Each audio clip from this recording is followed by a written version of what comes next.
সপ্তাহ কথা দিলি আর 6 বছর আগে যে আমরা 7 আপ দিছি 7টা গোল দিয়ে আমরা 7 আপ সেটাইতো কারণ তো সময় আছে যদি আমরা কালকে 7টা গোল দিতে পারি তাইলে এলাকার মধ্যে যত ভক্ত আছে আর্জেন্টিনা করতো ব্যক্তিরা বাইরে এলাকা ছাড়া করলাম তুই খালি আমার লগে থাইস তত যে শোল পাঠালাম শুনতে পাচ্ছি কালকে তো ব্রাজিলের 2 সাপোর্টার বিরাট পাঠ করছে আমি আড়ালতে সব শুনছি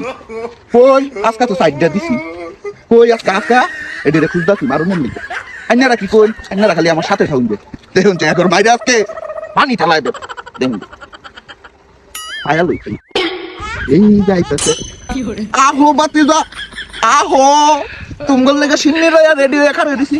আহো এই যে সামনে আর্জেন্টিনা সাপোর্টার আমরা যে কালকে বকছিলাম তখন তো আমরা সাইকেল খেলছি আল্লাহ কি ম্যান করে বাস্তা কি রে কালকে তো বহুত বগর করছস আমি তো সব আড়ালে শুনছি আজকে তো আর্জেন্টিনা সাইডটা গোল দিয়ে দিছে আজকে তো অবস্থা কি গো ক্ষমা করে দিন ভাই ও বাবা বাবা গো ওরা কি আমায় মার্ডার করতে চেয়েছিল